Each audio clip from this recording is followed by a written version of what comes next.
কালি actually আমি ঘটনাটোৰ কথা গম পাইছিলোঁ 23 তাৰিখে এনেকুৱা একচুৱেলি ঘটনা হোৱা নাছিলে বিক্ৰী কৰা সম্পৰ্কত। আমি ছুপাৰিনটেণ্ডেণ্ট জয়সাগৰ চিভিল হস্পিটেলৰ পৰা এটা ফোন পাইছিলে চাইল্ড ৱেলফেয়াৰ কমিটিত যে এগৰাকী অবিবাহিত মানসিকভাৱে অস্থিৰ যুৱতীয়ে এটা পুত্ৰ সন্তান জন্ম দিছে আৰু পুত্ৰ সন্তানটি মানে তেওঁলোকে বিক্ৰী কৰা এটা অভিপ্ৰায় আছে বুলি তেনেকুৱা এটা খবৰ পাইছিলোঁ। সেই একৰ্ডিংলি আমি জয়সাগৰ চিভিল হস্পিটেলত প্ৰসূতি মাতৃগৰাকী আৰু তেওঁৰ মাতৃ আৰু তাতে আমি লগ পাইছিলোঁ প্ৰসূতিগৰাকী ককায়েক আৰু বৌয়েকক দুটা সন্তানৰ সৈতে। তেওঁলোকক আমি কৈছিলোঁ যে যিহেতুকে তেওঁ এগৰাকী অবিবাহিত মহিলা যিহেতুকে প্ৰেগনেণ্ট হৈছে, এই ক্ষেত্ৰত কালপিত কোন, সেই কালপিত সম্পৰ্কে তেওঁলোকে একো খবৰ জনোৱা নাছিলে বা জনা নাছিলে বুলি তেওঁলোকে কৈছিলে যে ছোৱালীজনী প্ৰেগনেণ্ট হোৱাৰ পিছতহে তেওঁলোকে গম পাইছে, গতিকে সেই সম্পৰ্কে তেওঁলোকে একো জনোৱা নাছিলে। যিহেতুকে অবিবাহিত এগৰাকী মহিলা এটা সন্তান জন্ম দিছে, পুত্ৰ সন্তান জন্ম দিছে, গতিকে কেঁচুৱাটো ৰাখিব কি নাৰাখিব তেনেকে আমি সুধিছিলোঁ। কাৰণ আমাৰ বিভাগৰ অধীনত চেণ্ট্ৰেল এডপশ্যন ৰিচৰ্চ অথৰিটিৰ অধীনত আমাৰ যিসকল নিঃসন্তান ব্যক্তি আছে তেওঁলোকে সাধাৰণতে নিঃসন্তান ব্যক্তিসকলে চেণ্ট্ৰেল গভৰ্ণমেণ্টৰ এটা কাৰাৰ নিয়ম মতে সন্তান তুলি ল'ব পাৰে। আৰু সেই ক্ষেত্ৰত আমি অৰফেন এবাণ্ডন আৰু চাৰেণ্ডাৰ যিবিলাক শিশু আছে শিশুসকলক আমাৰ মানে আইনৰ অধীনত আমি সেই শিশুসকলক এডপশ্যন কৰাই দিওঁ। আৰু তেনেদৰে আমি সেই শিশুটো যদি তেওঁলোকে ৰাখিবলৈ ইচ্ছুক নহয় তেতিয়াহ'লে তেওঁলোকে আমাৰ গভৰ্ণমেণ্টক চাৰেণ্ডাৰ কৰি দিয়ক। চাৰেণ্ডাৰ কৰাৰ পিছত আমি বাকী যি ফৰ্মেলিটিজ আছে সেই ফৰ্মেলিটিজ আমি কৰিম বুলি কৈছিলোঁ। যিহেতুকে চাৰেণ্ডাৰ প্ৰচেছটো আমি জোৰ জবৰদস্তি কৰিব নোৱাৰি, ইচ্ছা অনুসৰি চাৰেণ্ডাৰ কৰে, গতিকে আমি বেছি বল প্ৰয়োগ কৰা নাছিলোঁ। খালি আমি জাষ্ট তেওঁলোকক ৰিকুৱেষ্ট কৰিছিলোঁ যে চাৰেণ্ডাৰ কৰি দিয়ক। আৰু তেওঁলোকে আমাৰ কথা একে চাটতে নুই কৰিছিলে যে তেওঁলোকে কেঁচুৱাটো ৰাখিব আৰু কেঁচুৱাটো সেইগৰাকী মাতৃয়ে বা তেওঁৰ আইতাকে তুলি তালি ডাঙৰ দীঘল কৰিব।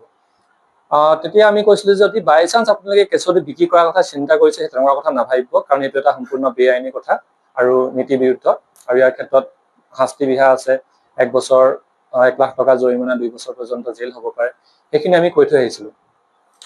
তাৰপিছত তেওঁলোকক কৈছিলোঁ যে যেতিয়া কেঁচুৱাটো ৰিলিজ হ'ব, যিহেতু চিজাৰিয়ান এটা অপাৰেশ্যন হৈছিলে, কেঁচুৱাটো ৰিলিজ হোৱাৰ পিছত এটলিষ্ট আমাৰ তাতে আহি চাইল্ড ৱেলফেয়াৰ কমিটিত আহি যাতে কেঁচুৱাটো এটা প্ৰডাকশ্যন এটা হয়। আৰু তেনেদৰে যোৱা কথা গ'ল। আমি তেওঁলোকৰ কোনো সংকেত পোৱা নাছিলোঁ, কাৰণ তেওঁলোকে এঠাইৰ পৰা সিঠাইলৈ ঘৰ চেঞ্জ কৰি থাকে।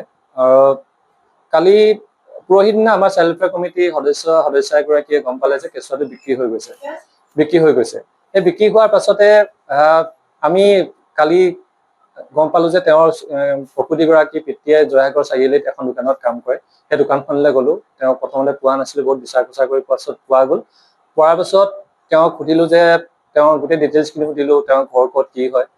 তাৰপিছতে তেওঁ ছোৱালী ঘৰত কোন কোন আছে, তাতে ক'লে যে ছোৱালী এজনী আছে।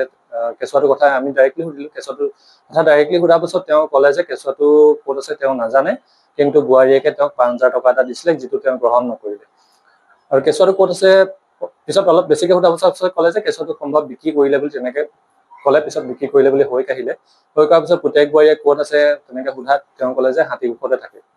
হাতীকোষৰ সেই তাতে গ'লোঁ।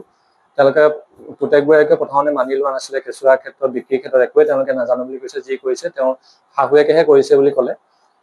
কিন্তু পিছত আমি কথাটো আৰক্ষী বিভাগক অৱগত কৰিলোঁ আৰু আৰক্ষীও তাতে গ'ল। তাতে যোৱাৰ পিছতে তেওঁলোকৰ পুতেক বোৱাৰীয়েক সহিতে আৰু এগৰাকী আশাকৰ্মীক আটক কৰি লৈ আহিলে জয়সাগৰ আউটপোষ্টলৈ।